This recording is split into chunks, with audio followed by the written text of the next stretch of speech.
jadi peningkatan ekonomi kepada masyarakat. Betul ya Pak ya? Nah, jadi kami berharap pelatihan ini terus maksudnya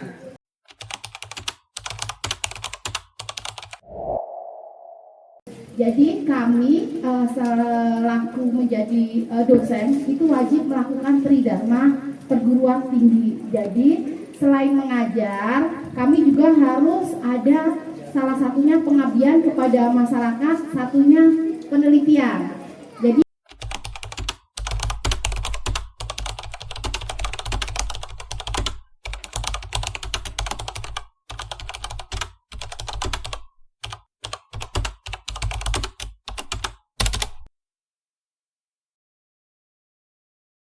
kita mau melakukan sesuatu, kita perlu perencanaan. Jadi agar sistematis, agar juga terstruktur, maka semuanya harus direncanakan. Nah, dalam hal ini, usaha ini, apa saja yang harus kita rencanakan? Yang pertama, kita akan bicara tentang kapasitas. Nah, di dalam hal ini, target kita mau berapa nih? Kita mau bikin sabun berapa liter? Nah, kenapa target dulu yang penting? Karena target ini akan berpengaruh terhadap kesemuanya, terhadap kebutuhan orang, mesin, kemudian packaging dan lain sebagainya. Makanya di sini anggap target kita 200 liter per hari. Kita kecil-kecil dulu gitu ya Bu ya. Nah, kemudian, di sini kalau kita 200 liter, kira-kira yang 500 ml itu dapat 400 Bu. 400. Cukup nggak buat desa Buaran sehari produksi 400? Kemudian mengapa perencanaan diperlukan? Yang pertama, biar kualitasnya itu konsisten. Kalau sudah kita rencanakan, nanti kualitasnya itu terstandar, tidak berubah-ubah, ya. Karena kita kalau jualan makanan aja, kalau rasanya berubah-ubah, orang pasti komplain ya Bu. Nah, tapi kalau rasanya seperti itu aja enak terus, nah itu orang udah punya ciri khas seperti itu. Kemudian biayanya akan efisien Bu, karena semua udah rencanakan, beli bahannya di mana, plastiknya di mana, bungkusnya dan lain sebagainya. Kemudian juga keamanan untuk menjaga keselamatan yang terlibat dengan proses produksi. Yang keempat adalah kesiapan stok. Nah, kalau udah direncanakan kita akan tahu nih, kita besok akan produksi 200 liter. Kita tahu butuh bahan berapa, orangnya berapa, ya Bu ya, botolnya berapa. Jadi perencanaan itu sangat penting. Selain itu, nah, untuk mempermudah proses kerja Bu, kita juga perlu mengatur tata letaknya. Kan kita suka lihat Bu ya, kita nggak usah jauh-jauh deh, misal kita pernah lihat bengkel pinggir jalan Bu. Nah, itu kan tata letaknya nggak diatur Bu. Mau nyari kunci aja susah ya. Nah, tapi kalau kita masuk ke bengkel-bengkel resmi kan teratur. Ini di sini, ini di sini. Lebih enak Bu.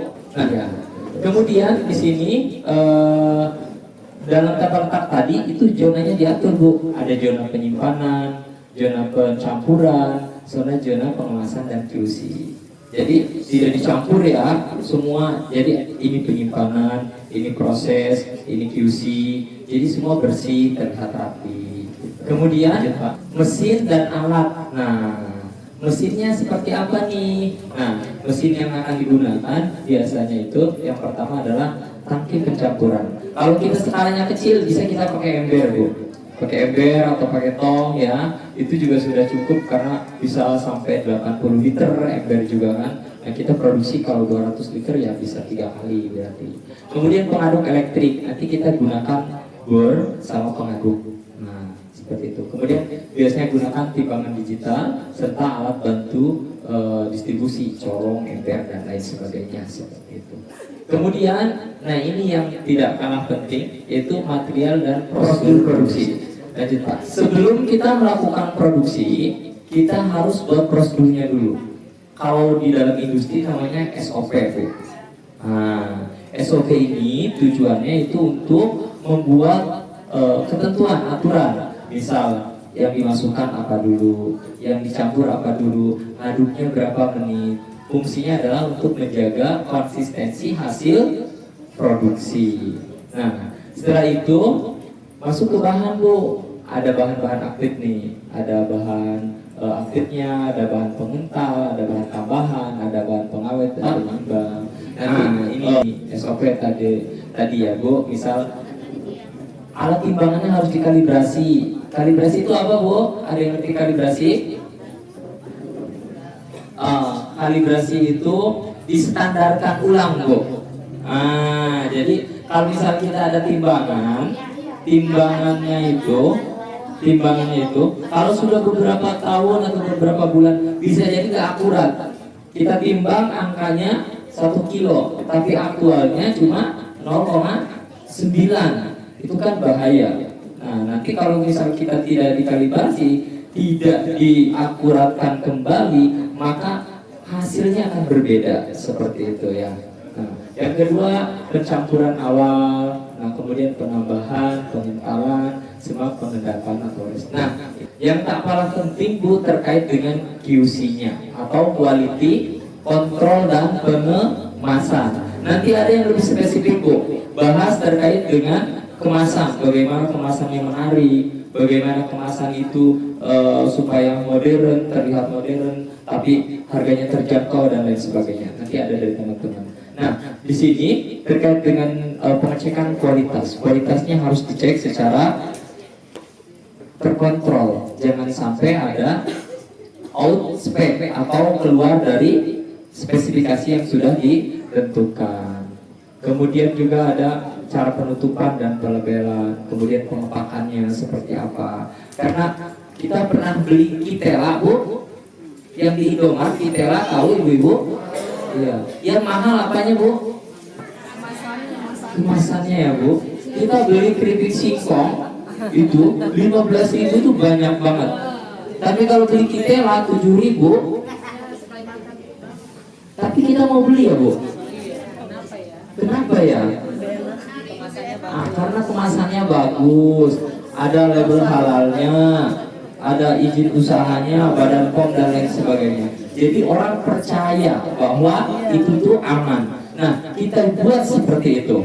Nah, ini SDM ya, Bu. Kalau SDM disesuaikan saja, nanti bisa 5-10 orang atau 10-12 gitu. Tergantung sesuai dengan volume. Nah, kalau ini nanti lebih ke teknisnya saja pelaksanaannya.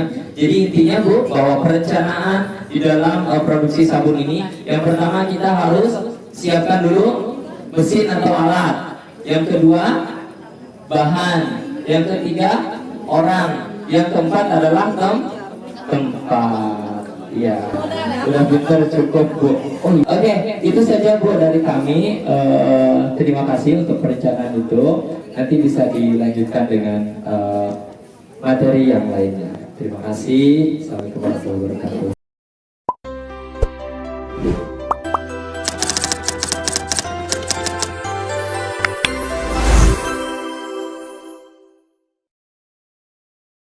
Kalau busanya udah turun, dia lebih kental, Bu. Ini masih busa, masih banyak busa dia. Jadi, Bu, ini nanti didiamkan 5-7 jam. Ini udah selesai. Yang nggak maksudnya pindah wadah, pindah. Jadi gini, ini kan belum kelihatan jadi. Nanti ini masih busa, Bu. Nanti 5-7 jam dia bening kayak sunlight. Karena busanya sudah hilang dan dia akan jadi lebih kental. Kalau ini bisa membantu untuk membersihkan kotoran di baju. Kenapa kalau di sabun cuci piring sama sabun cuci baju garamnya beda. Nah, sebenarnya adalah untuk fungsinya menghilangkan kotorannya. Kalau yang deterjen ini kan kotoran di baju kan biasanya kalau udah nempel susah hilang ya.